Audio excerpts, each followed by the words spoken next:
آج ہم مکروہات کے بارے میں پڑھیں گے، یعنی ایسی چیزیں جن کی وجہ سے نماز میں آپ کی کوئی کمی واقع ہو جاتی ہے، وہ کون سی چیزیں ہیں ان کے بارے میں آج ان شاء اللہ تعالی ہم ڈیٹیل سے پڑھیں گے۔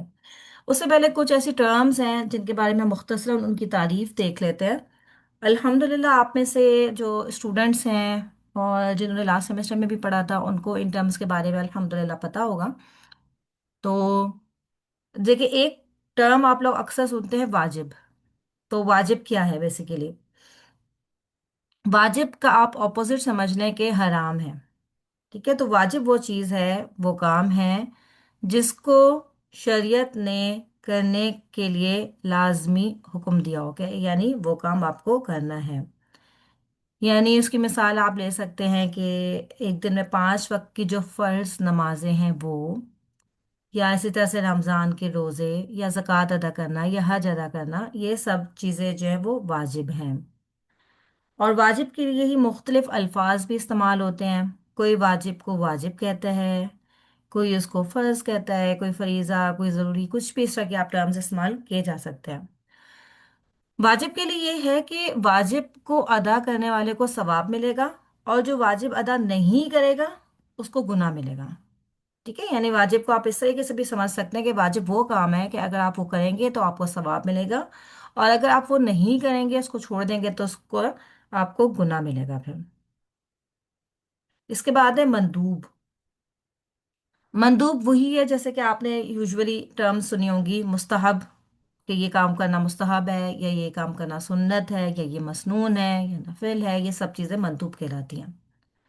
مندوب ایک ایسا کام ہوتا ہے کہ جس کو کرنے کا شریعت نے لازمی حکم نہیں دیا، لیکن اگر آپ وہ کام کریں گے تو آپ کو ثواب ملے گا، اور اگر آپ وہ کام نہیں کریں گے تو آپ کو کوئی گناہ نہیں ہوگا۔ ٹھیک ہے، that is the main difference between مندوب اینڈ واجب۔ ٹھیک ہے، کہ واجب کو کرنے پہ ثواب ہے لیکن چھوڑنے پہ گناہ ہے، جبکہ مندوب ایک ایسا کام ہے کہ اس کو کرنے پہ آپ کو ثواب ہے اور نہ کرنے پہ گناہ نہیں ہے۔ ٹھیک ہے، اس کے بعد جو آپ کے پاس نیکسٹ ٹرم آ جاتی ہے وہ ہے حرام۔ جیسے کہ ہم نے پہلے بھی بات کی تھی کہ حرام جو ہے وہ واجب کے اپوزٹ آ جاتا ہے۔ تو حرام ایک ایسا کام ہے جس سے بچنے کا حکم دیا ہو شریعت نے۔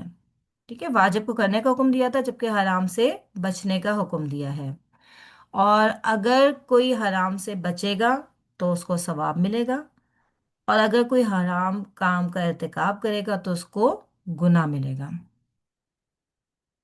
اور اس میں آپ کو بہت سی مثالیں مل سکتی ہیں حرام کاموں میں، جیسے کہ اگر آپ دیکھیں تو زنا، سود، یہ سب جو کام ہے یہ آپ کے حرام کام ہے جس کے اللہ تعالیٰ نے آپ کو جس سے منع فرمایا ہے۔ اس کے بعد ایک ٹرم آ جاتی ہے مکروہ۔ مکروہ آپ یہ سمجھ لیں کہ آپ کا جو مندوب کام تھا اس کے اپوزٹ مکروہ ہے۔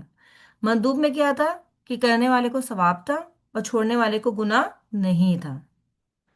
مکروہ ایسا کام ہے کہ جس سے بچنے کا لازمی طور پہ حکم نہیں دیا گیا، یعنی اگر آپ اس کام سے بچیں گے تو اچھی بات ہے۔ ٹھیک ہے، یعنی اس کام سے آپ بچیں گے تو آپ کو ثواب دیا جائے گا، لیکن اگر وہ کام آپ سے ہو جائے گا تو اس پہ آپ کو سزا نہیں دی جائے گی۔ یعنی افضل تو یہ ہے کہ وہ مکروہ کام، اگر کسی کام کے بارے میں آپ کو پتہ چل جائے کہ وہ مکروہ ہے تو وہ کام نہیں کیا جائے، اس سے بچا جائے، تو وہ قابل ثواب ہوگا۔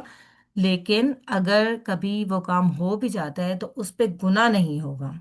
ٹھیک ہے، لیکن اجر و ثواب میں تھوڑی کمی ہو جائے گی، لیکن گناہ نہیں ہوگا ان شاء اللہ تعالیٰ۔ جیسے کہ اوپر ہم نے جو پڑھا تھا کہ حرام کام کرنے سے گناہ بھی ملتا ہے، تو اس میں یہ کہ گناہ نہیں ہوگا۔ اس کے بعد ایک کام ہوتا ہے مباح۔ مباح وہ کام ہوتا ہے جو کہ ایک نیوٹرل چیز ہو گئی۔ ٹھیک ہے، اوپر ہم نے جو پڑھی کہ جو ہے وہ حرام کے مقابلے میں جو ہے وہ واجب چیز تھی، اور مندوب کے مقابلے میں مکروہ چیز تھی۔ اب ایک پانچویں ٹرم آپ کے پاس آ جاتی ہے مباح۔ مباح وہ کام ہے جس کو نہ کرنے پہ آپ کو کوئی اجر و ثواب ہے اور نہ ہی اس کو چھوڑنے پہ کوئی گناہ ہے، یعنی ایک جائز اور حلال کام، جیسے کہ ایک نارمل طریقے سے آپ کا اپنے فیملی میں بیٹھ کے بات چیت کرنا، ٹھیک ہے، یا کھانا پینا، یا اپنے جو آپ کی ذاتی ضروریات کی چیزیں ہیں ان کو خریدنا، ठीक है, इस तरीके से, या ट्रैवलिंग करना किसी मकसद के तहत, ये सब आपके मुबाह काम है। लेकिन ये भी आपको पता है कि जब बहुत ज़्यादा बढ़ जाते हैं तो फिर ये भी गुनाह के कामों में चले जाते हैं, जैसे कि ख़रीदो फरोख्त करना, इतनी ख़रीदो फरोख्त करना कि हर वक्त उसी में ही लगे रहना, हर वक्त उसी के बारे में सोचते रहना, तो ये भी फिर एक गलत काम हो जाता है। लेकिन एक जायज़ तरीके से हुदूद में रह के ये काम करना मुबाह है। इसके बाद हम वो काम देखेंगे जो कि अगर आप नमाज में वो काम कर लेते हैं तो वो मकरूह काम है, यानी उन कामों से हम सबको बचना चाहिए। अगर वो काम आप कर लेंगे तो गुनाह तो नहीं होगा, लेकिन आपके अजर सवाब में कमी वाकई हो सकती है उससे। ठीक है, तो ये वो सारे काम हैं जो कि मकरूह हैं, इनको हम थोड़ा सा डिटेल के साथ भी देखेंगे इंशाल्लाह। सबसे पहले अगर आप देखें तो है इल्तिफात। इल्तिफात क्या होता है? ये एक तो आपका मानवी इल्तिफात भी होता है और एक लफ्जी इल्तिफात होता है। ठीक है, अगर आप लफ्जी इल्तिफात की बात करें तो ये होता है कि जो आपका नमाज में ध्यान इधर उधर हो जाता है। ठीक है, या इधर उधर देखना। ठीक है, जो मानवी इल्तिफात है वो तो आपके थिंकिंग्स जो आ जाती हैं आपकी नमाज पढ़ते में, आपको मुख्तलिफ ख्यालात का आना, आपका ध्यान इधर उधर हो जाना, वो मानवी इल्तिफात कहलाता है। और जो लफ्जी इल्तिफात है वो है कि आपका नमाज के दौरान इधर उधर देखना। अब ये देखना मुख्तलिफ तरीक़ों से होता है। एक तो ये है कि आप बिल्कुल स्ट्रेट खड़े में हैं, आपका जो चेहरा है वो भी किबले की तरफ है, लेकिन आप सिर्फ बाज दफ़ा आंखों से इधर उधर देख लेते हैं। ठीक है, यानी आंखें आपकी आईज इधर उधर थोड़ा थोड़ा मूव हो जाती हैं। दूसरी चीज़ है कि चेहरे को ही मोड़कर दाएं बाएं देखना। ठीक है, यानी पहली चीज़ थी उसमें सिर्फ आपने आईज से मूव किया था, फेस आपका किबले की तरफ ही था। तो दूसरी चीज़ है उसमें कि चेहरे को मोड़ कर दाएं बाएं देखना, यानी बाकायदा आपने अपना फेस भी इधर उधर कर लिया। और जो तीसरा है वो है कि पूरे जिस्म को ही मोड़ कर देख लेना। ठीक है, यानी कि आप पूरे के पूरे मुड़ के, कभी आपने राइट देख लिया, कभी लेफ्ट देख लिया, कभी अपनी बैक पे देख लिया। ये तीन मुख्तलिफ किस्म के इल्तफात हैं।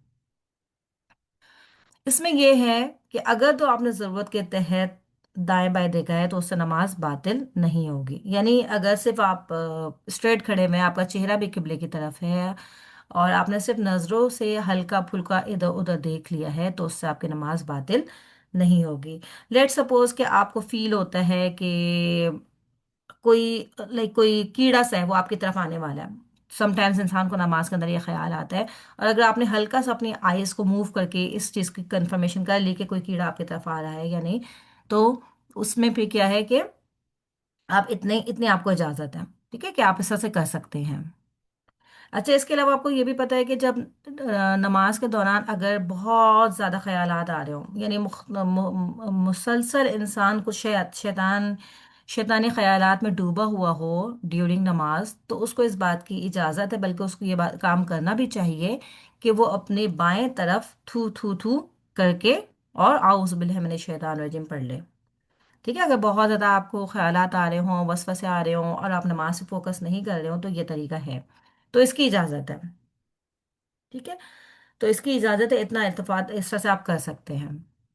ठीक है, बाकी जैसे भी हमने बात की, कोई कीड़ा आ रहा है, या अगर आपको ये भी डर है, कोई माँ है वो नमाज पढ़ रही है, उसको डर लग रहा है कि उसका बच्चा किसी गलत चीज़ की तरफ जा रहा है, कोई शार्प चीज़ है, कोई वो उठाने लगा है या कुछ भी है, तो अगर आप बहुत ज़रूरत के तहत इल्तफात कर रहे हैं तो उससे इंशाल्लाह आपकी नमाज बातिल नहीं होगी। ठीक है, अच्छा, ज़रूरत के तहत तो हमने पढ़ लिया कि ज़रूरत के तहत आपकी नमाज बातिल नहीं होगी अगर आप इल्तफात कर लेते हैं, और वो ज़रूरत भी आपकी जो है वो सीवियर ज़रूरत होनी चाहिए। ठीक है, ये नहीं कि कोई आया है तो अब आप देखें कि अच्छा अब कौन आया है घर में, कोई जा रहा है तो आप देखें कि अच्छा कौन जा रहा है, तो ये नहीं। बाकी ये कि अगर बगैर ज़रूरत के तहत, कोई ज़रूरत नहीं है इंसान को, तो बगैर ज़रूरत के अगर कोई नमाज में इल्तफात करे तो उसका क्या हुक्म है? इसमें जो पहला कॉल है वो अहनाफ का है, और वो ये कहते हैं कि चेहरे के साथ मुकम्मल इल्तफात हो या बाज, ये मकरूह तहरीमी है, और सिर्फ नज़र का इल्तफात मकरूह तंजीही है। अच्छा, ये दो टर्म्स है, मकरूह तहरीमी और मकरूह तंजीही। इसमें आप ये समझ लें कि ये डिफरेंस है। मकरूह तो हमने पढ़ा था कि एक वो काम है जिससे हमें शरीयत ने मना तो किया है लेकिन लाजमी तौर पे नहीं किया। उससे हम बचेंगे तो हमें सवाब मिलेगा, और लेकिन अगर हमसे हो जाएगा वो, तो उस पे इंशाल्लाह पकड़ नहीं होगी, लेकिन अजर और सवाब में कमी हो जाएगी। लेकिन इसको जो है उल्मा ने दो चीज़ों में डिवाइड कर दिया, एक मकरूह तहरीमी और एक मकरूह तंजीही। मकरूह तहरीमी वो उस काम को कहते हैं कि यानी वो बिल्कुल हराम के करीब है वो काम।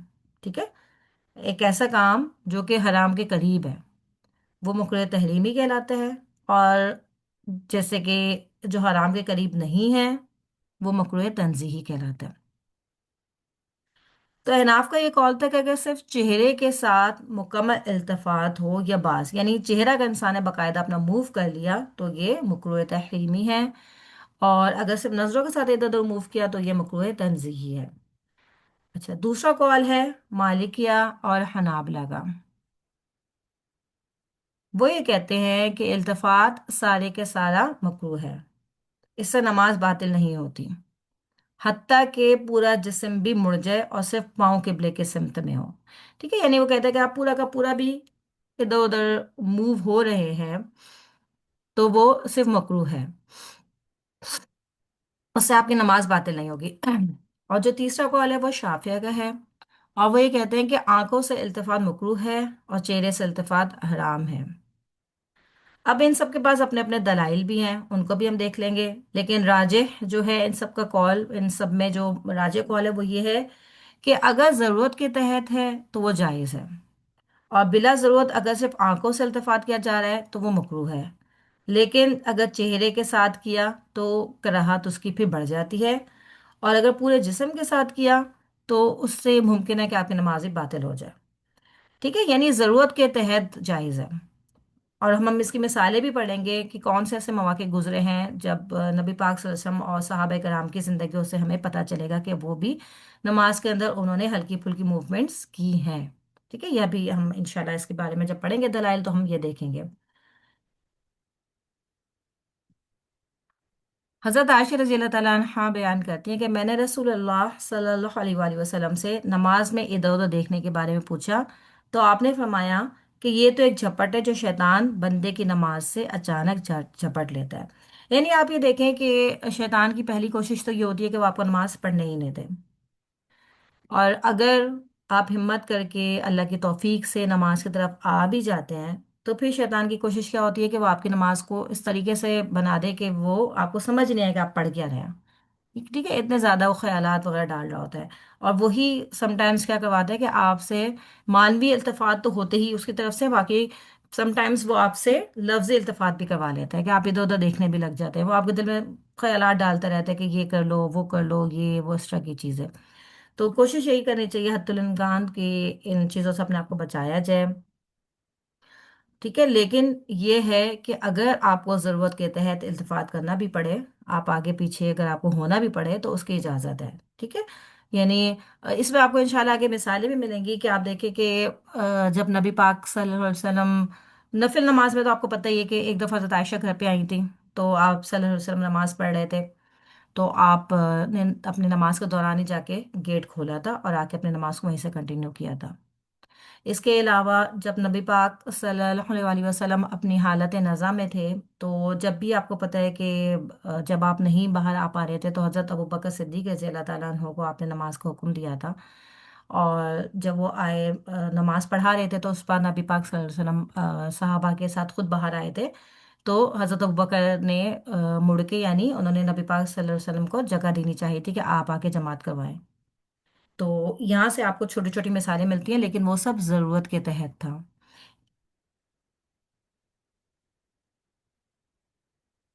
इसके बाद है कि आसमान की तरफ नजर उठाना। अच्छा, ये जो है ना ड्यूरिंग नमाज, बाज लोग की आदत ये होती है कि जब वो नमाज पढ़ रहे होते हैं तो वो बार बार जो है ना आसमान की तरफ देख रहे होते हैं। तो देखिए, नमाज के दौरान आसमान की तरफ देखना भी मकरूह है, ये पसंदीदा नहीं है। बल्कि जब आप नमाज पढ़ रहे होते हैं तो आपकी नज़र सजदे की जगह पे होनी चाहिए। ठीक है, यानी जिस जगह पे आप सजदा करते हैं वहीं पे आपकी नज़र होनी चाहिए, اور اس کے لیے کوشش بھی یہ کرنی چاہیے کہ آپ کی جو جانماز وغیرہ ہو وہ سمپل ہو. سم ٹائمز ایسا ہوتا ہے کہ وہ بھی اتنی نقش و نگار والی ہو رہی ہوتی ہے کہ ہم نماز کے دوران ادھر دیکھتے دیکھتے کسی اور دنیا میں چلے جاتے ہیں. ٹھیک ہے، تو یہی کوشش کرنی چاہیے کہ ایسا بھی نہ ہو، بلکہ سمپل سے سمپل نماز کی جگہ کا بھی اہتمام کیا جائے. اور جو آپ کے کپڑے وغیرہ ہیں، دوپٹہ ہے، اسکارف ہے، جو بھی آپ یوز کرتے ہیں نماز کے لیے، وہ بھی فکسڈ ہو تو بہت اچھی بات ہوتی ہے. اور یہ سب چھوٹے چھوٹے سے ٹپس ہوتے ہیں جس سے آپ کی نماز کا خشوع و خضوع بڑھ سکتا ہے. ورنہ کیا ہوتا ہے کہ انسان رکوع میں جاتا ہے تو اس کا دوپٹہ آگے پیچھے ہونے لگتا ہے، وہ دوپٹے کو ہی سنبھالتا رہتا ہے، تو آپ کا نماز پہ نا فوکس نہیں ہو پاتا. دیکھیں، نماز کی نا کچھ منیمم ریکوائرمنٹس ہوتی ہیں، یعنی جیسے کہ ابھی ہم نے اوپر پڑھا تھا ارکان کے بارے میں، کہ ارکان آپ نماز میں نہیں چھوڑ سکتے. اگر تو آپ نے ارکان سارے کے سارے ادا کر لیے ہیں انشاءاللہ، اور آپ نے جان بوجھ کے کوئی واجبات بھی نہیں چھوڑے ہیں، تو انشاءاللہ آپ کی نماز تو باطل نہیں ہوگی. ٹھیک ہے، آپ کی نماز تو انشاءاللہ اللہ تعالیٰ ایکسیپٹ کر لیں گے. لیکن کیا ہوگا کہ اگر بہت زیادہ خیالات آتے جا رہے ہیں، یا بہت زیادہ ہم نماز میں کچھ نہ کچھ ایسا سی چیزیں ہوتی جا رہی ہیں، تو اس سے آپ کے اجر و ثواب میں کمی ہو جائے گی. منیمم ریکوائرمنٹ آپ نے پوری کر لی، نماز تو آپ کی ایکسیپٹیبل ہوگی، لیکن آپ کے اجر و ثواب میں کمی ہو جائے گی. تو اس لیے یہی کوشش کرنی چاہیے کہ جب نماز کے لیے آئیں تو اپنے آپ کو دنیاوی بہت ساری چیزوں سے جو ہے نا فارغ کر کے آئیں. بلکہ ابھی آپ انشاءاللہ یہاں پہ پڑھیں گے آگے جو مکروہات صلات میں دنیاوی ایسی بہت ساری چیزیں ہیں جن کے جیسے کہ بول و براز ہو گیا یا کھانا پینا، کہ اس کی موجودگی میں آپ کو نماز پڑھنی بھی نہیں چاہیے. اس کے بھی ریزنس ابھی ہم دیکھیں گے انشاءاللہ تعالیٰ آگے. تو اب کیا ہے کہ نماز کے دوران آسمان کی طرف نظر اٹھانا بھی مکروہ ہے. اور مطلب اس کی کراہت بھی بہت زیادہ ہے، کیونکہ اس کے بارے میں جو حدیث ہمیں ملتی ہے وہ بھی اس میں بہت سخت وعید آئی ہے. کہ حضرت انس رضی اللہ تعالیٰ عنہ بیان کرتے ہیں کہ رسول اللہ صلی اللہ علیہ وآلہ وسلم نے فرمایا کہ لوگوں کو کیا ہو گیا ہے کہ وہ اپنی نماز میں اپنی نگاہیں آسمان کی طرف اٹھاتے ہیں. اور یہ بات کرتے ہوئے آپ کا لہجہ بہت زیادہ سخت ہو گیا، اور آپ نے فرمایا کہ وہ اس حرکت سے باز آ جائیں، یا پھر ان کی نگاہیں اچک لی جائیں. ٹھیک ہے، تو یہ جو وعید ہے یہ کافی سخت ہے. اس وجہ سے بعض علماء اس کو مکروہ تحریمی تک لے جاتے ہیں. ٹھیک ہے، لیکن یہ کہ اگر کبھی غلطی سے ایک دو دفعہ نظر چلی جاتی ہے، اس پہ انشاءاللہ آپ کی نماز باطل نہیں ہوگی. لیکن بعض لوگ کی عادت یہ ہوتی ہے کہ وہ مستقل جو ہے وہ آسمان کی طرف دیکھتے رہتے ہیں، اور وہ اس کو بہت نیک کام سمجھ کے کر رہے ہوتے ہیں، تو ان کو اس چیز کے لیے پھر محتاط رہنا چاہیے. اسی طرح سے نماز کے دوران آنکھیں بند کرنا. نماز کے دوران آنکھیں بند کرنا یہ بھی جو ہے مکروہات میں سے ہے. ٹھیک ہے، بعض لوگ کیا سمجھتے ہیں کہ اگر آپ نماز کے دوران آنکھیں بند کریں گے تو مزید یہ خشوع آپ کے اندر پیدا ہوگا. ٹھیک ہے، لیکن دیکھیے کوئی بھی ایسا کام جو ہمیں حدیث سے نہیں مل رہا اور ہم اس کو خشوع کے لیے کریں تو یہ ہمارے لیے ٹھیک نہیں ہے. نبی پاک صلی اللہ علیہ وسلم کی نماز ہم سب کی نمازوں سے سب سے زیادہ بہتر تھی، اور آپ نے کیا فرمایا ہے کہ نماز ایسے پڑھو جیسے مجھے پڑھتے ہوئے دیکھا ہے.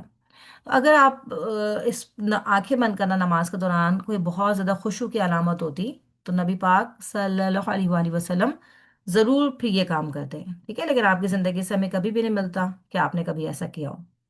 تو اس لیے ہمیں اس کام سے بھی بچنا چاہیے. بلکہ جو سنت عمل ہے، اس میں جو پسندیدہ عمل ہے، اس میں کیا ہے کہ نماز کے دوران آپ کی آنکھیں جو ہے وہ سجدے کی جگہ پہ ہونی چاہیے مستقل.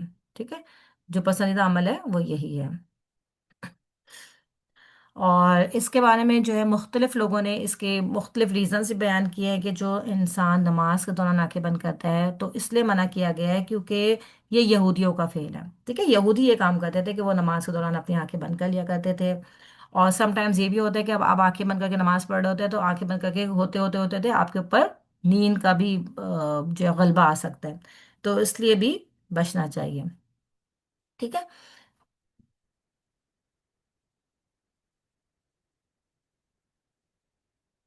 اور اس کے مختلف دلائل بھی ہیں. ٹھیک ہے، مختلف آپ کو دلائل بھی مل جائیں گے کہ کیوں نماز کے دوران آنکھیں نہیں بند کرنی چاہیے. ایک تو نبی پاک صلی اللہ علیہ وآلہ وسلم کی زندگی سے ہمیں کبھی یہ مثال نہیں ملتی. پھر دوسری یہ کہ یہ والی حدیث بھی آپ نے سنی ہوگی جس کا مفہوم ہے کہ جب تم میں سے کوئی نماز ادا کر رہا ہو تو وہ سترہ رکھ کر نماز پڑھے.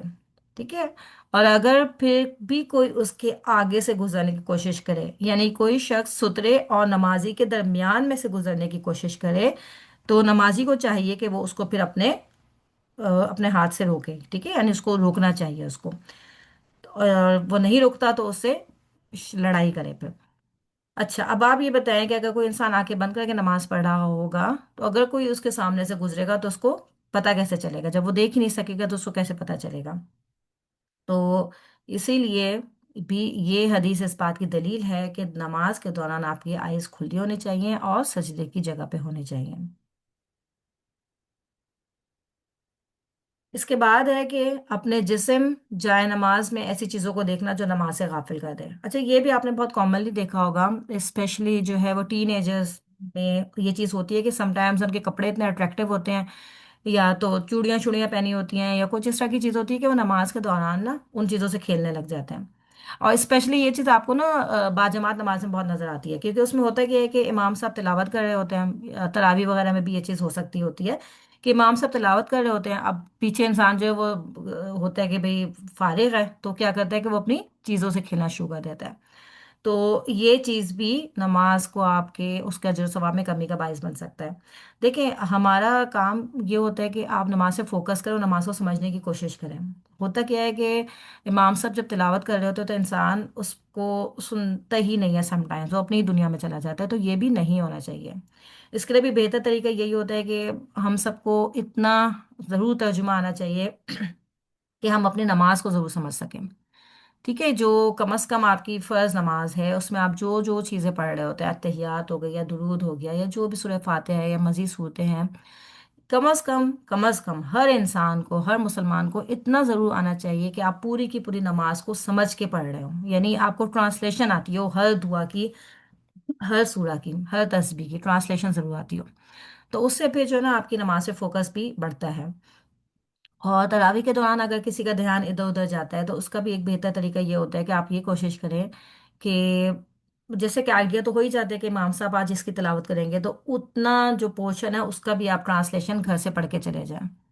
ठीक है, अगर आपको नहीं भी पूरा कुरान की ट्रांसलेशन आती है या याद नहीं है तो उसके लिए है कि जो कुरान इमाम साहब ने तिलावत करनी हो तो उसको आप घर से पढ़ के चले जाए, तो इंशाल्लाह एक छोटा सा ही टिप होता है कि आप थोड़ा सा नमाज पे ऊपर पे फोकस हो जाते हैं। तो इसी तरह से फिर जैसे अभी हमने बात की थी कि आपकी जानमाज भी इतने नक्शो निगार वाली नहीं होनी चाहिए कि आपकी जो ध्यान है बार बार उसकी तरफ जाता रहे। और आपको पता है नबी पाक सल्लल्लाहु अलैहि वसल्लम को भी इस तरह की चीज़ें पसंद नहीं थी, बल्कि एक दफ़ा आपके पास जो है वो एक चादर ऐसी आई थी, तो आपने उस चादर को वापस करवा दिया था कि मेरा इस चादर ने जो है मुझे नमाज में गाफिल कर दिया था। तो इसलिए कोशिश ये करनी चाहिए कि खामोश जगह पे नमाज अदा की जाए और सिंपल जगह पे नमाज अदा की जाए। बहुत ज़्यादा जानमाज या उसके इर्द गिर्द की जगह पे बहुत डेकोरेशंस नहीं होनी चाहिए। इसके बाद है कि पहलुओं पर हाथ रखना। ठीक है, नमाज के दौरान पहलुओं पे हाथ रखने से भी मना फरमाया गया है। ठीक है, यानी आप नमाज में अपने हाथ बांधने के बजाय अगर आप अपने पीछे रख लेते हैं, ठीक है, या इसी तरह से रुकू से अगर आप उठ रहे हैं उस दौरान अगर आप अपने हाथ पीछे रख लेते हैं, तो इससे भी नमाज के दौरान मना किया गया है। और इसकी जो इल्लत बयान की है वो मुख्तलिफ है। कुछ लोग कहते हैं कि ये भी यहूदियों का फेल है, इस वजह से मना किया गया है। कुछ ये कहते हैं कि ये तकब्बुर की अलामत है, इसलिए मना किया गया है। लेकिन खैर जो भी रीज़न है, अगर हमें इस काम से मना कर दिया है तो हमें ऐसा नहीं करना चाहिए। नमाज के दौरान हमें अपने हाथों को, जैसे हमें अल्लाह के रसूल सल्लल्लाहु अलैहि वसल्लम से तरीका पता चलता है, हमें अपने हाथों को वैसे ही रखना चाहिए। इसके बाद है कि नमाज के दौरान इक़ा करना भी मकरूह है। अच्छा, इक़ा करना, ये बैठने की कुछ सूरतें हैं। ठीक है, तो ये इस तरीके से अगर नमाज के दौरान बैठा जाए तो वो भी कराहत का बाइस बनता है। अच्छा, अहले इल्म ने जो इक्का की चार शक्लें बयान की हैं, जिनमें से जो तीन तो है वो मकरूह हैं और एक जायज़ है। ठीक है।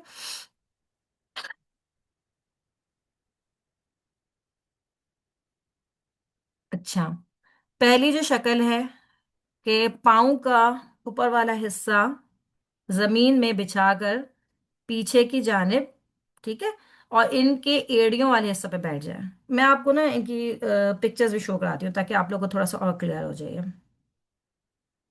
आप लोगों को समझ में आ रहा है लेक्चर? जी मैम, समझ में आ रहा है। अल्हम्दुलिल्लाह। अच्छा, या एका की सूरतें भी आपको समझ में आ रही हैं? जी जी, आप पिक्चर भी अगर शो कर देंगी तो और जी, क्लियर हो जाएगा। मैं पिक्चर शो करती हूँ। एक मिनट।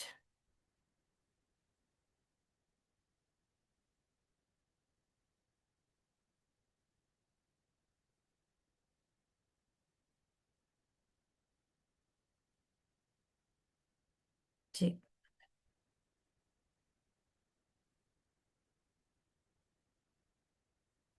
अच्छा, ये मैं स्टॉप शेयरिंग करती हूँ और मैं यहाँ से आपको पिक्चर शेयर करवाती हूँ। देखें, एक ये सूरत बनती है एक यक्का की।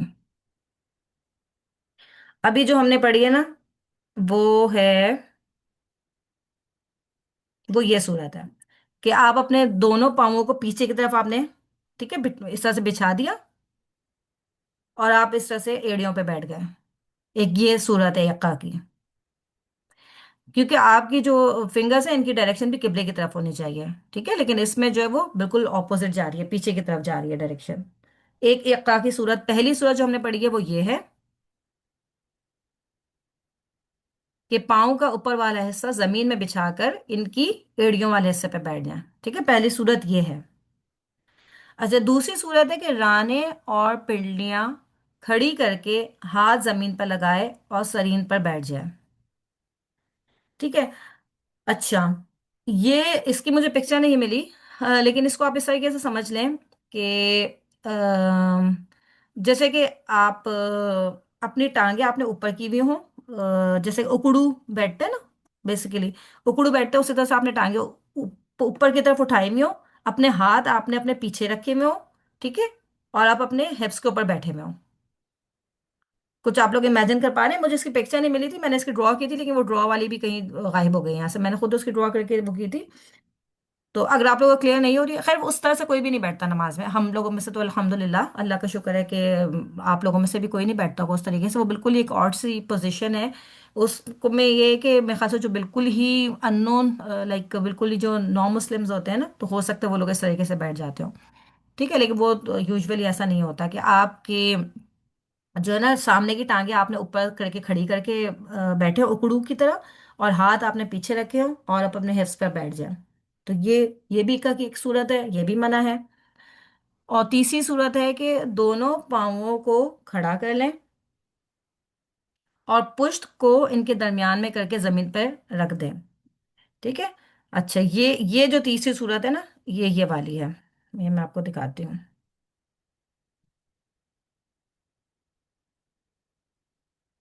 एक मिनट।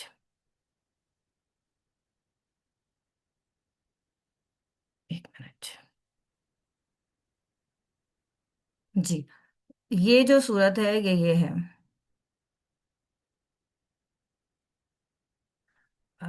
एक मिनट, स्क्रीन मेरी हो रही है।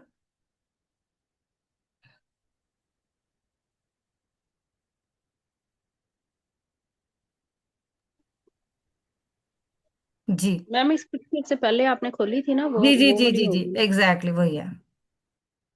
मैं आपको दिखाती हूँ, एक मिनट। ये जो है, नजर आ रही है आप लोगों को? जी जी मैम, नजर आ रही है। अल्हम्दुलिल्लाह। तो एक ये सूरत है, ठीक है, तो ये भी मना है, नमाज के दौरान इस तरीके से भी नहीं बैठ सकते, ठीक है।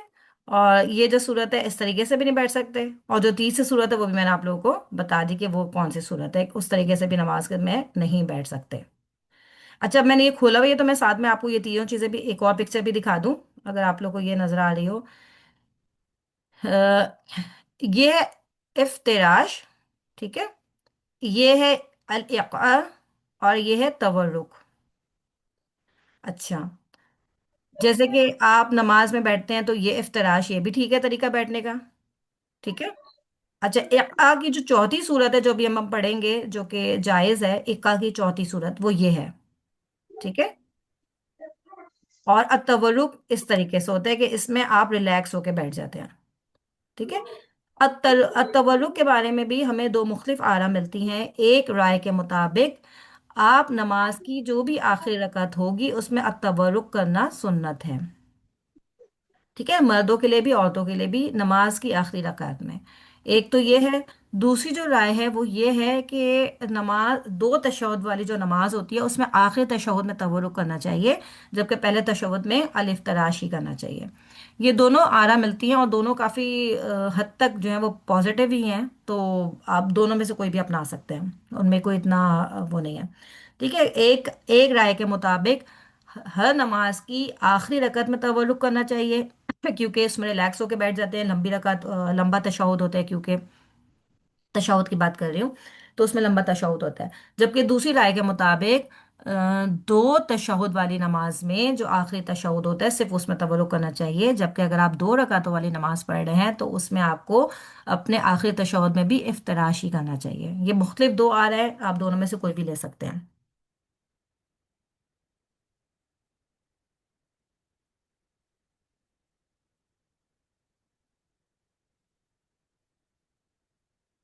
ठीक है, तो अब हमने ये पढ़ा कि जो इक्का की जो हमने अभी पिक्चर्स देखी उसमें से तीन किस्म के जो इक्का हैं वो मना है, जबकि जो चौथा इक्का है ये जायज़ है। बल्कि इसके बारे में भी दो अकवाल हैं, कि एक कहते हैं कि मकरू है, दूसरा कहता है कि मकरू नहीं है। लेकिन आपको उससे यही पता चलता है कि ये इस तरीके से बैठना जो है वो जायज़ है, आप बैठ सकते हैं। एक मिनट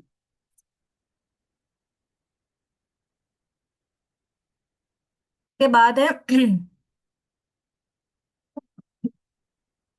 सजदे में जो अपने बाजू को बिछा लेना है, उसके बारे में यहाँ पे अब हमें हमें पता चलेगा कि नबी पाक सल्लल्लाहु अलैहि वसल्लम ने जब सजदा किया और दोनों हाथ जमीन पे रखे, अपने बाजुओं को नहीं बिछाया बल्कि उनको अपने पहलुओं से अलग किया। और आप सल्लल्लाहु अलैहि वसल्लम के सजदे के बारे में हमें ये पता चलता है कि जब आप सजदा फरमाते थे तो आपका नीचे इतना गैप होता था कि वहां से बकरी का कोई छोटा बच्चा गुजरना चाहता था तो वो गुजर सकता था। यानी जब सजदा किया जाए तो अपने बाजुओं को जमीन पर फैला के नहीं रखा जाए, बल्कि बाजुओं को जमीन से उठा के रखना चाहिए। और ये हुक्म जो है मर्दों के लिए और औरतों के लिए दोनों के लिए एक जैसा है।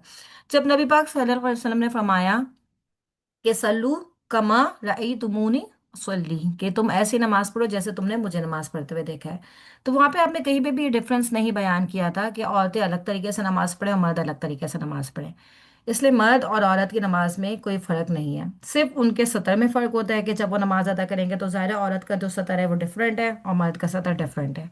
ठीक है, बाकी ये कि अजर सवाब के लिहाज से या अमाल के लिहाज से, आपके अरकान के लिहाज से आपकी नमाजों में कोई फर्क नहीं है। तो अब जो है बहुत सी जो औरतें बहुत सिमट के सजदा कर रही होती हैं और मर्दों से मुख्तलिफ तरीके से, उसके बारे में हमें कोई ऑथेंटिक हदीस मिलती नहीं है ऐसी कि जिसमें ऐसा कहीं पे हुक्म आया हो। अच्छा, लोग रीज़न क्या देते हैं कि अगर आप उस तरीके से सजदा करें जैसे मर्द करते हैं तो आपकी बेपर्दगी होती है, आपकी बॉडी प्रोमिनेंट होती है, तो इस वजह से उस तरीके से सजदा नहीं करना चाहिए। तो इसके लिए देखिए ये बात दलील जो है आपके पास यही है कि नबी पाक सल्लल्लाहु अलैहि वसल्लम ने औरत को घर के कोने में नमाज पढ़ने का हुक्म दिया है। तो जब औरत घर के कोने में नमाज पढ़ेगी तो उसकी बेपर्दगी फिर नहीं होगी।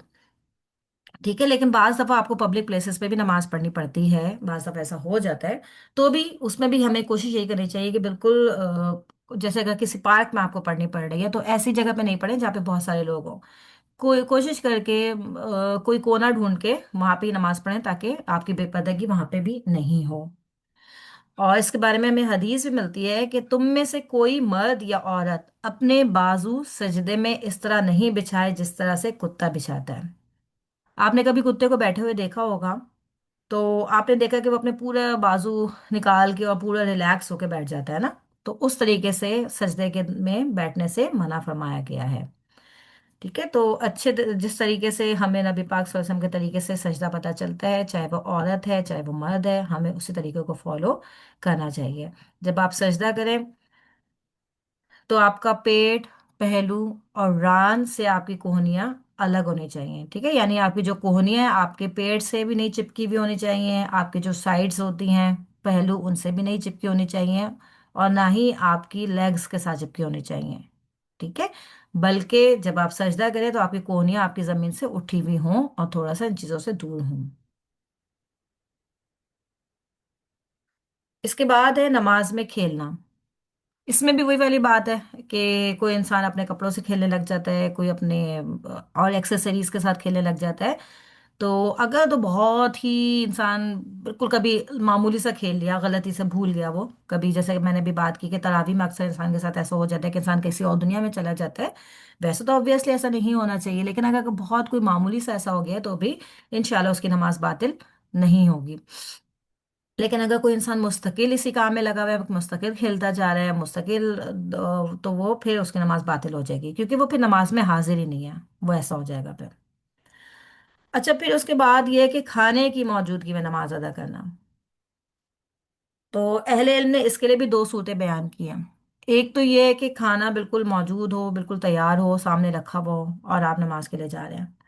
और दूसरा ये कि ना नफ्स की रगबत भी हो, यानी शदीद भूख लगी हुई है और इंसान जो है वो नमाज के लिए जा रहा है। तो इसमें भी जो है वो हमें यही हुक्म मिलता है कि अगर ऐसा है तो आपको पहले खाना खा लेना चाहिए, ठीक है, और बाद में नमाज पढ़ लेनी चाहिए। क्यों? क्योंकि क्या होता है कि अगर इंसान को शदीद भूख लगी होती है तो उसका ध्यान मुस्तकिल जो है वो खाने की तरफ ही लगा रहता है और वो नमाज पे अपने फोकस ही नहीं कर पाता। आप ये देखें कि इसकी जो रीजंस हैं वो क्या है, कि यानी आप नमाज से फोकस नहीं हो पाते। ठीक है, तो इसका मतलब है कि नमाज पे फोकस होना भी बहुत ज्यादा जरूरी है। यानी अगर आप नमाज पे फोकस नहीं हो पा रहे हैं तो उसकी वजह से आप नमाज को थोड़ा सा डिले भी कर सकते हैं। कि अगर आपको शदीद भूख लग रही है, या आपको शदीद प्यास लग रही है, या आपको वॉशरूम जाने की ज़रूरत है, तो हमें यहाँ से ये मिलता है कि आप अपनी नमाज को थोड़ा सा डिले कर लें और पहले उन कामों को कर लें, ताकि आपका जो ध्यान है वो नमाज के दौरान बार बार उन चीज़ों की तरफ नहीं जाए और आप नमाज पे फोकस हो हुए। तो यानी नमाज से फोकस होना, नमाज में खुशू खुशी इख्तियार करना भी बहुत ज़्यादा ज़रूरी है। ठीक है, तो यहाँ से हमें ये भी पता चल गया। इसके बाद वही बात है कि अगर आपको वॉशरूम जाने की हाजत है, ठीक है, जो जिस काम के लिए भी अगर आप वॉशरूम जाना चाहते हैं तो उस वक्त भी आपको नमाज नहीं पढ़नी चाहिए, बल्कि आप वॉशरूम से फारिग होके आ जाएं और फिर उसके बाद आके अपनी नमाज शुरू करें। इसी तरह से नींद के गलबे की भी बात है। ठीक है, अगर आपको शदीद नींद आ रही है और इतनी नींद आ रही है कि आपको पता ही नहीं चल रहा कि आप क्या पढ़ रहे हैं, तो नाउजुबिल्लाह ऐसा ना हो कि आप तिलावत भी कुछ इधर की उधर कर जाए। ठीक है, जो तिलावत करनी चाहिए आप उसको छोड़ के कुछ और तिलावत करने लग जाए, इतनी आपको शदीद नींद आ रही है। तो ऐसी हालत में भी नमाज पढ़ने से रोका गया है, कि उसमें भी है कि अगर आपको थोड़ा सा ये है और नमाज का टाइम भी मौजूद है तो आप पहले अपनी नींद पूरी कर लें, हल्की सी एक नैप ले लें, और फिर उसके बाद जो है वो आप नमाज अपनी पढ़ लें। ठीक है, तो इसमें आप देखिए सारी के सारे रीजंस जो है वो खुशू की वजह से हैं। ये सारे जो रीजंस है वो इसी वजह से हैं कि आपकी नमाज में खुशू रहे। ये ना हो कि आपका नमाज मुस्तकिल जो है वो इधर उधर जाता रहे, नमाज के दौरान आपका ध्यान, ये नहीं होना चाहिए। अच्छा, इसके बाद है कि कपड़ों, आस्तीन और बालों का इकट्ठा करना। नमाज के दौरान अपने कपड़ों को समेटना, या अपनी स्लीव्स को बार बार ऊपर चढ़ाते रहना, या बालों को बार बार ठीक करते रहना, या बालों को बार बार बांधते रहना, इन चीज़ों से भी मना किया है। अच्छा, इसके बारे में जो है ऐसा है कि आस्तीनों को फोल्ड करने से नमाज से पहले भी कहा है कि उसको भी बेहतर है कि नमाज से पहले भी आप आस्तीनों को फोल्ड नहीं करें। क्यों? क्योंकि इसके बारे में जो हमें मिलती हैं उसमें है कि जब इंसान सजदा करता है या रुकू करता है तो उसकी तमाम बॉडी पार्ट्स भी सजदा करते हैं, उस इवन के उसके कपड़े भी सजदा करते हैं। तो इसलिए भी मना किया गया है कि अगर आप अपनी आस्तीनों को मोड़ लेंगे तो वो सजदे में नहीं कर सकेंगे। तो कुछ रीजन इस तरह से उलमा ने बयान किए हैं। देखिए, नमाज के दौरान तो बिल्कुल ही मना है कि नहीं, नमाज के दौरान तो आपको ऐसा नहीं करना चाहिए कि अपने कपड़ों को आप मोड़ें या आस्तीनों को। लेकिन नमाज से पहले भी कुछ उलमा उसको भी मना करते हैं कि अगर आपकी स्लीव्स को आप फोल्ड कर लें, तो ये भी नमाज से पहले मना किया है। इसमें नमाज से पहले भी ये चीज़ें नहीं करनी चाहिए। इसके बाद है कि मुंह को कवर करना, यानी मुंह ढांपना। अच्छा, इसके लिए भी आप सल्लल्लाहु अलैहि वसल्लम ने मना फरमाया है कि नमाज के दौरान कोई इंसान अपने मुंह को नहीं ढांपे। हाँ, लेकिन ज़रूरत के तहत आप ढांप सकते हैं। जैसे कि अगर आप किसी पब्लिक प्लेस में नमाज पढ़ रहे हैं और आप जो है वो पर्दा करते हैं, तो उस वक्त आप मुंह पे पर्दा करके आप नमाज पढ़ सकते हैं। या इसी तरीके से कि अगर कोई शख्स बहुत ज़्यादा सर्दी हो रही है और वो बहुत खुली जगह पे नमाज पढ़ रहा है तो वो भी अपने फेस पे कुछ रख सकता है, उसकी इसमें इजाज़त है। इसके बाद है कि कपड़े का नीचे लटकाना। इससे भी जो है ना नमाज के दौरान मना किया गया है। और इसकी जो है ना मुख्तलिफ रीजंस हैं। एक तो ये कि कपड़ा नीचे लटकाना भी तकब्बुर की अलामत है। ठीक है, तो इसलिए भी इससे मना किया गया है कि कपड़ों को नीचे नहीं लटकाना चाहिए। अच्छा, इसकी जो मुख्तलिफ कैफियत हैं वो क्या क्या है कि एक चादर को कंधों से नीचे लटका देना। ठीक है, यानी आपने कुछ पहने हुए कपड़े पड़े, ऊपर से एक चादर ली, उसको पूरा ऊपर से लेके नीचे तक, इतना नीचे तक कि वो जमीन पे लग रही है, इतना लटका दिया आपने। या फिर ये कि चादर पीछे से आगे कंधों पे डाले और उसे खुला छोड़ दें, मोड़े नहीं। या फिर ये कि चादर को सर के ऊपर रखा और नीचे तक खुला छोड़ दिया। या ये कि टखनों से नीचे तक चादर खुली छोड़ दी। ठीक है, तो ये मुख्तलिफ जो है इन्होंने आपको बताया। इसका जो एक मेन रीजन है ना, उस वो तो इस वजह से मना किया गया था क्योंकि जब सहाबा कराम नमाज पढ़ा करते थे तो उस वक्त उनके पास सिर्फ एक चादर हुआ करती थी। ठीक है, और उनके पास मतलब कोई कपड़े नहीं होते थे, वो एक ही चादर होती थी जिससे वो अपने पूरे बॉडी को कवर करते थे। तो स्पेशली ऐसे बंदे के लिए जिसके पास सिर्फ एक ही चादर हो, उसको इस तरीके से मना किया गया है कि वो बस उसने अपने कंधे पे चादर डाल ली और पीछे से ऐसी लटका दी। अब बाकी उसका सतर भले खुला है या कुछ भी है तो उससे मना किया गया है। और बाकी भी जो सिचुएशंस यहाँ पे बताई है ना, जो कि इस तरीके से चादर को ना लपेटा जाए या उस तरीके से, तो उसमें भी क्या होता था कि जब वो सजदे में जाते थे तो अगर वो इस तरीके से चादर लपेटते थे तो क्या होता था कि उनकी शर्मगाह नजर आने लगती थी। ठीक है, तो इस वजह से इन तरीकों से मना किया गया है कि ऐसे नहीं जो है वो चादर को नहीं इस तरह से खुला छोड़ देना चाहिए, लटकाना चाहिए। ठीक है, इस तरह से इसी तरह से कपड़े को इतना ज्यादा भी नहीं लपेटना चाहिए अपने ऊपर कि आपको अपने हाथों को हरकत देना भी महाल हो जाए। ठीक है, यानी ऐसा ना हो कि आपने इतना टाइट पर अपना पड़ लिया, कपड़ा लपेट लिया है कि अगर आपने अब रफा या दैन करना है तो आप वो भी ना कर सकें। ठीक है, या इस तरह से आपके लिए मुख्तलिफ जो है नमाज के अरकान और वाजिबात को अदा करना मुश्किल हो जाए, तो ये चीज़ें भी करने से नमाज के दौरान मना किया गया है। नमाज आप जब पढ़े तो बिल्कुल ऐसे कंफर्टेबल आपका ड्रेस होना चाहिए कि आपको कोई तकलीफ ना हो रही हो, आप अच्छे तरीके से नमाज पढ़ें। क्योंकि वही बात है कि होता क्या है कि अगर आप अपने आप को मुश्किल में डाल के नमाज पढ़ रहे होते हैं तो आपका खुशो खुजू फिर नहीं रहता नमाज के अंदर। आपका ध्यान बार बार कभी स्कार्फ की तरफ जा रहा होता है, कभी किसी और चीज़ की तरफ जा रहा होता है। तो इसीलिए ये कोशिश करनी चाहिए कि जब आप नमाज पढ़ें तो आपका ड्रेस ऐसा हो कि रिलैक्स हो, आप इधर उधर ध्यान ना जाए। तो अल्हम्दुलिल्लाह ये टॉपिक हमारा ख़त्म हो गया। अब हम नया टॉपिक शुरू करेंगे इंशाल्लाह। यहाँ तक अगर किसी के कोई सवाल है तो आप लोग कर सकते हैं।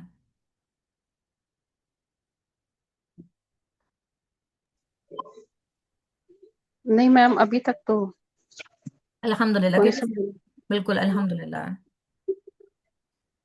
इसके बाद है नमाज अच्छा, पाँच।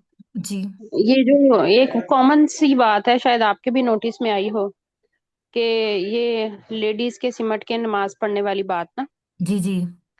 हाँ, इसमें भी दो तरह से रवैया रखती हैं लेडीज। कुछ बिल्कुल हाथ खोल देती हैं और कुछ बिल्कुल ही लेट के पड़ी ही होती हैं। मेरे तो हिसाब से कि आप अपने पहलू से भी ना लगने दें अपने बाजुओं को, और एक मुनासिब बिल्कुल मर्दों के उसमें भी ना जाएं, और बिल्कुल जमीन पर भी ना लेटें। दरमियानी शक्ल मेरा ख्याल इख्तियार कर लेनी चाहिए कि पहलू से भी ना चिपके हुए हों जी, आपकी कोहनियां, बिल्कुल और जमीन से ऊपर भी हों। बिल्कुल। बिल्कुल एक मुनासिब जी, तरीके से इस तरह से करना चाहिए कि आपकी जो हमने ऊपर पढ़ा कि मुनासिब। कोहनियां ना पहलुओं से, ना पेट से, ना रान से, किसी से भी नहीं चिपकी हुई हो, एक मुनासिब गैप होना चाहिए। जी, बिल्कुल। और उसके दौरान बेपर्दगी भी नहीं होती। एक दो सिस्टर्स ने ना ऐसे ही कहीं पे लेक्चर के दौरान ही खवातीन को कहा कि बिल्कुल आप लोग लेट के नमाज ना पढ़ा करें, या बाजू हम्म। बिछाया ना करें नीचे। तो उस पे उन्होंने कहा कि नहीं, हम मर्दों की तरह नहीं पढ़ सकते। तो उसमें यही बात ही समझाई कि आप बिल्कुल मर्दों की तरह ना आ जाएं कि आपके बाजू बिल्कुल ही बाहर की तरफ निकले हुए हों, लेकिन बिल्कुल आप इतना ध्यान रखें कि पहलुओं से ना चिपकें, बस थोड़ा अलग रखें और जमीन से ऊपर रखें अपनी कोहनियों को। बिल्कुल। बिल्कुल बिल्कुल सही है। और सारा देखिए आपका जो है बॉडी भी कवर होती है, ऊपर से चादर भी होती है, तो इंशाल्लाह इसमें बेपर्दगी भी नहीं होगी फिर इंशाल्लाह ताला भी। इसके बाद हमारे पास है नमाज बाजमात और इमामत का बयान। अब नमाज बाजमात, इस सबसे पहला मसला तो ये है कि नमाज बाजमात ये क्या है, कोई फ़र्ज है या सुन्नत है। इसके बारे में भी हमें मुख्तलिफ दो अकवाल मिलते हैं। पहला कौल है कि नमाज बाजमात फ़र्ज ऐन है। अच्छा ये बताएं, फ़र्ज ऐन और फ़र्ज कफ़ाया इनमें क्या फ़र्क होता है? फर्ज ऐन मैम हर मुसलमान पे फर्ज है, और फर्ज हाँ। किफाया ये है कि पर्टिकुलर लोगों में से अगर एक बंदा भी सबकी रिप्रेजेंटेशन में कर लेता है, जैसे हिफ्स करना या इत्काफ पे बैठना, ये फर्ज किफाया है। शाबाश, अल्हम्दुलिल्लाह। ठीक है। फर्ज ऐन ये होता है कि जो कि हर एक के ऊपर इंडिविजुअली फर्ज है, जबकि फर्ज किफाया ये होता है कि अगर उस इलाके के या उस जमात में से किसी एक बंदे ने भी वो फर्ज अदा कर लिया तो वो सबकी तरफ से अदा हो जाएगा। ठीक है। जैसे कि मिसाल उन्होंने बता दी कि एहतिकाफ में बैठना, अगर आपके मोहल्ले में से कोई एक बंदा भी एहतिकाफ में बैठ जाता है तो you should be thankful to them कि भाई वो एहतिकाफ में बैठ गया, तो आपकी तरफ से भी वो फर्ज अदा हो गया है, अल्हम्दुलिल्लाह। तो नमाज बाजमात फ़र्ज़ ऐन है। अगर जमात के साथ नमाज अदा की जाए तो अदा होगी, और अगर इनफरादी यानी इंडिविजुअली अगर अलग से नमाज पढ़ी है तो नमाज तो होगी, मगर जमात का सवाब नहीं मिलेगा और इंसान गुनहगार भी होगा। ये जो कॉल है ये बाज़ शवाफ़े, हनाबला और दाऊद अज़ाहिरी के हैं। और दूसरा कॉल ये कि ये सुन्नत मौक़िदा है और ये जमहूर अहले इल्म का है। इसमें शाफिया, बाज़ हनाबला, मालिकिया और हनाफिया, इनमें ये कहते हैं कि ये एक फ़र्ज़ किफ़ाया है। अच्छा, पहले का कॉल वालों के हम दलाइल भी देख लेते हैं कि वो क्या कहते हैं। वो ये कहते हैं कि ए नबी सल्लल्लाहु अलैहि वसल्लम, जब तुम इन मुसलमानों में मौजूद हो और इन्हें नमाज पढ़ाने के लिए खड़ा हो तो चाहिए कि इनमें से एक जमात तेरे साथ खड़ी हो और अपने साथ हथियार ले लें। यानी यहाँ पे जो आपको नमाज का जो तरीका बताया गया सलातुल खौफ है, जिसका कुरान में भी जिक्र है। सलातुल खौफ यानी अगर आपको दुश्मन का खौफ है, आप किसी जंग में हैं, उस दौरान भी अल्लाह ताला ने जमात का तरीका सिखाया है कि दौरान जंग या दौरान खौफ आप किस तरीके से बाजमात नमाज अदा करेंगे। फिर जब ये सजदा करें तो तेरे पीछे से हट जाएं और दूसरी जमात आए जिसने नमाज नहीं पढ़ी, फिर वो तेरे साथ नमाज पढ़ें और वो भी अपने बचाव का सामान और अपने हथियार साथ रखें। तो उससे उल्मा ने ये तदबीक दिया, वो ये कहते हैं कि जब जंग की कैफियत में भी अल्लाह ताला ने जमात की माफ़ी नहीं दी, यानी इतनी एक टफ सिचुएशन है कि दुश्मन आपके सर पे खड़ा हुआ है, आप जंग में हैं, आपको खौफ है, बट स्टिल अल्लाह ताला ने आपको कहा कि नहीं, आप जमात का एहतमाम करें और जमात के साथ नमाज पढ़ें और उसका पूरा तरीका सिखाया है।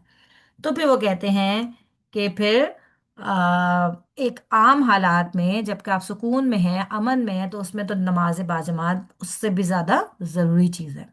इसलिए उन्होंने जो है कहा कि नमाज बाजमात जो है वो फ़र्ज़ ऐन है। इसी तरह से एक और मिसाल आपको मिल जाती है कि जो उम्मे मकतूम रज़ी अल्लाह ताला अन्हो थे, जो कि एक नाबीना सहाबी थे। तो उन्होंने नबी पाक सल्लल्लाहु अलैहि वसल्लम से एक दफ़ा पूछा कि मैं बूढ़ा और नाबीना हूँ और मेरा घर भी दूर है। तो ज़ाहिर है घर दूर है, नाबीना भी हूँ, समटाइम्स ऐसा होता है कि भाई मुझे कोई मस्जिद में लाने वाला नहीं होता, तो क्या मैं जमात के बगैर अपने घर में नमाज पढ़ सकता हूँ? तो आप सल्लल्लाहु अलैहि वसल्लम ने फरमाया कि तुम क्या अजान सुनते हो? उन्होंने कहा जी मैं अजान सुनता हूँ। तो आपने कहा फिर तुम्हें लाजमी मस्जिद में आना चाहिए। यानी जिस आदमी ने अजान को सुना और फिर भी वो नमाज को हाजिर नहीं हुआ, तो उसके लिए फिर कोई उज़्र नहीं है कि वो नमाज जमात को छोड़े। इसी तरह से वो वाली हदीस भी आपने ज़रूर सुनी होगी जिसमें नबी पाक सल्लल्लाहु अलैहि वसल्लम ने फरमाया, जिसका मफहूम है कि मेरा दिल चाहता है कि जब जमात खड़ी हो तो मैं किसी और बंदे को जमात करवाने का हुक्म दूं और मैं जाके उन सारे घरों में आग लगा दूं जो लोग जमात के लिए नहीं आते। यानी वईद जो है ना, इस पे बहुत बड़ी आई है, बहुत बड़ी वईद आई है, जिसकी वजह से उलमा ने ये कहा कि जो बाजमात नमाज है ये फ़र्ज़ ऐन है, यानी सबको अदा करनी चाहिए। अगर आप इंडिविजुअली घर पे नमाज पढ़ते हैं तो आपकी नमाज तो हो जाएगी, लेकिन आपका एक तो जमात का सवाब नहीं मिलेगा, क्योंकि आपको पता है जमात का जो सवाब है कहीं कहीं 25 गुना और कहीं कहीं पे 27 गुना ज़्यादा आता है। यानी इंडिविजुअल नमाज के मुकाबले में बाजमात नमाज का जो सवाब है वो 25 से 27 गुना ज़्यादा सवाब है। तो आपको उसका अजर और सवाब भी नहीं मिलेगा, दूसरे आप गुनहगार भी होंगे उस जमात को छोड़ने के। इसलिए कोशिश यही करनी चाहिए कि आप नमाज का बाजमात ही एहतमाम करें। अकेले आप नमाज पढ़ेंगे घर पे, आपकी नमाज तो हो जाएगी लेकिन आपके अजर सवाब में कमी हो जाएगी। और ये दूसरे कॉल वाले ने यही दलील दी है, वो ये कहते हैं कि जब बाजमात नमाज का सवाब ज़्यादा है इंडिविजुअल नमाज के मुकाबले में, तो इसका मतलब है कि इंडिविजुअल नमाज भी हो जाती है, जब भी तो दोनों का कंपैरिजन भी किया गया है। ठीक है। तो उसमें बेहतर यही है कि जमात का एहतमाम करना चाहिए, हद्दुल इम्कान हर हर नमाज के लिए जमात में जाना चाहिए। लेकिन अगर किसी वजह से इंसान अपने घर पे भी नमाज पढ़ लेता है तो इंशाल्लाह उसकी नमाज तो कबूल हो जाएगी, लेकिन उसके अजर में कमी आ जाएगी।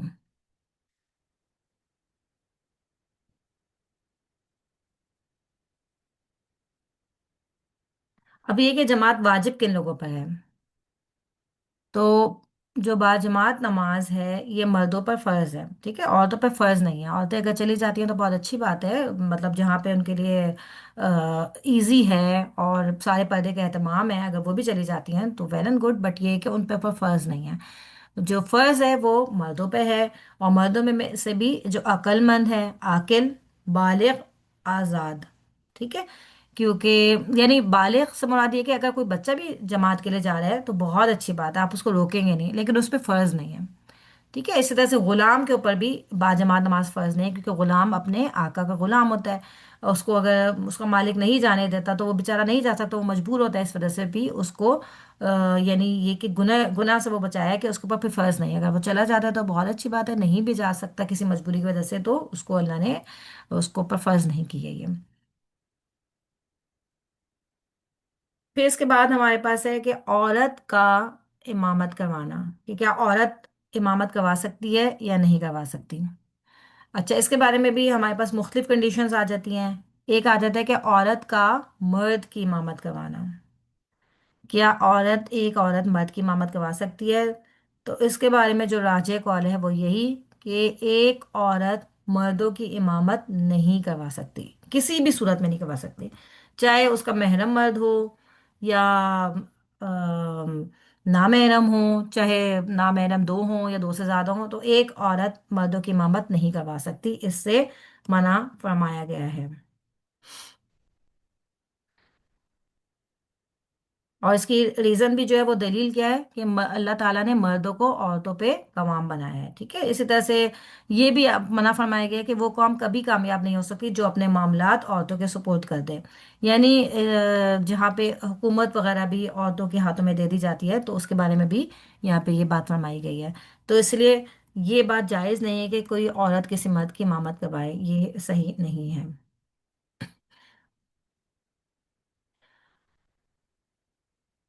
अच्छा, इसमें जो दूसरे कॉल वाले हैं वो ये कहते हैं कि एक औरत जो है मर्दों की इमामत करवा सकती है, ठीक है। उन्होंने दलील दी थी, उन्होंने ये दी थी कि एक दफ़ा एक सहाबिया थी, उम्मे वर्का, उन्होंने नबी पाक सल्लल्लाहु अलैहि वसल्लम ने उनको इजाज़त दी थी कि आप अपने अहले खाना की जो नमाज है उसको बाजमात करवाया करें, यानी आप इमामत करवा दिया करें उनकी। तो लोगों ने इससे कहा कि क्योंकि आपने अपने अहले खाना की जो है वो बाजमात नमाज अदा करवाई तो उसमें मर्द भी शामिल होंगे, इस वजह से इजाज़त है। लेकिन इसका जो जवाब दिया उलमा ने वो ये दिया है कि उनके अहले खाना में मर्द तो होंगे, लेकिन मर्दों के लिए तो ज़रूरी था कि वो मस्जिद में आके नमाज पढ़ें, तो इट मीन्स कि जो घर में रह गए वो तो छोटे बच्चे या औरतें ही रह गई ना, तो इस वजह से वो उन्होंने अपने अहले खाना की जमात करवाई थी। तो राजे कौल यही है कि जो है वो एक औरत मर्दों की जमात नहीं करवा सकती।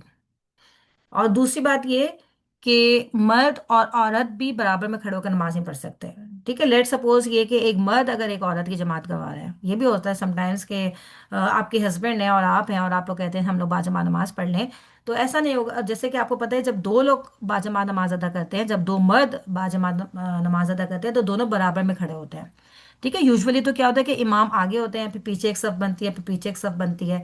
और औरतों के लिए जो पसंदीदा सफ है वो आखिरी सफ होती है, और मर्दों के लिए पसंदीदा सफ जो है वो पहली सफ होती है। अच्छा, लेकिन अगर दो लोग नमाज पढ़ रहे हैं तो इमाम आगे नहीं खड़े होते, बल्कि इमाम जो है वो बाएं तरफ खड़े हो जाते हैं, और जो मुक्तदी उनके साथ आते हैं वो उनके राइट साइड पे आके खड़े हो जाता है, अगर दो ही लोग होते हैं तो। लेकिन अगर औरत है, ठीक है, एक औरत एक मर्द है, तो औरत उनके साथ नहीं खड़ी होगी, भले वो आपकी बीवी भी हो या आपकी बहन हो या कोई भी हो, औरत पीछे वाली सफ में खड़ी होगी। इस तरीके से सिखाया गया तरीका। मेरे ख्याल से क्लास का टाइम 1-2 मिनट है हमारे पास। अच्छा, औरत का औरतों की इमामत करवाना, इसके बारे में भी हमें मुख्तलिफ अक़वाल मिलते हैं। अहनाफ ये कहते हैं कि औरत के लिए मकरूह तहरीमी है कि औरत औरतों की इमामत करवाए, चाहे नमाज नफली हो या फ़र्जी हो, सिवाय नमाज जनाजा के, कि अगर कोई भी नमाज जनाजा वाला पढ़ाने वाला इंसान मौजूद नहीं है तो फिर औरत नमाज जनाजा पढ़ा सकती है। दूसरा कॉल है जो कि मालिकिया का है, वो ये कहते हैं कि औरत औरतों की इमामत नहीं करवा सकती।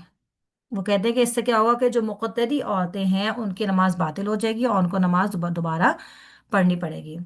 अलबत्ता इमाम औरत की नमाज सही होगी। जबकि जो तीसरा कॉल है जो हनाबला का और शाफिया का है, वो क्या कहते हैं कि नमाज चाहे नफली हो या फर्जी हो, عورت عورتوں کی امامت کروا سکتی ہے، اور یہی راج قول ہے کہ عورت عورتوں کی امامت کروا سکتی ہے، لیکن اس کے ساتھ کچھ شرائط ہیں۔ یہ کہ عورت جو ہے، جیسے کہ آپ کو پتہ ہے، ابھی ہم نے پڑھا کہ جو مردوں میں امام جو ہوتے ہیں وہ آگے کھڑے ہوتے ہیں اور ان کے پیچھے صف بندی ہوتی ہے، جبکہ جب ایک عورت نماز پڑھائے گی، چاہے وہ فرض ہو چاہے وہ نفل ہو، وہ عورتوں کے درمیان میں ہی کھڑی ہوگی۔ ٹھیک ہے، عورت آگے نہیں کھڑی ہوگی بلکہ عورت دوسری عورتوں کے درمیان میں ہی کھڑی ہو کے امامت کروائے گی۔ اب اس میں بھی مختلف جو اقوال ہم نے بیان کیے، ان سب کے پاس اپنے اپنے دلائل ہیں۔ ٹھیک ہے، انہوں نے اپنے اپنے دلائل دیے، لیکن راجح قول کے مطابق یہی ہے کہ عورت عورتوں کی امامت کروا سکتی ہے، اور اس کی سب سے بڑی دلیل اوپر والی حدیث جو گزر چکی ہے، جو ہم نے پڑھی ابھی حضرت ام ورقہ رضی اللہ تعالی عنہا کے بارے میں، کہ نبی پاک صلی اللہ علیہ وسلم نے ان کو اجازت دی تھی کہ وہ اپنے اہل خانہ کی نماز کو باجماعت ادا کروا سکتی ہیں۔ ٹھیک ہے، اسی طرح سے حضرت عائشہ رضی اللہ تعالی عنہا سے بھی ثابت ہے کہ انہوں نے بھی عورتوں کی امامت کروائی تھی۔ تو چاہے فرض نماز ہو چاہے نفل نماز ہو، عورت عورتوں کے درمیان کھڑی ہو کے ان کی امامت کروا سکتی ہے۔ اب میرے خیال سے بس آج ہم اپنا لیکچر یہیں پہ رکھیں گے، باقی انشاءاللہ نیکسٹ کلاس سے کنٹینیو کریں گے۔ سبحانک اللہم و بحمدک، نشہد ان لا الہ الا انت، نستغفرک و نتوب الیک۔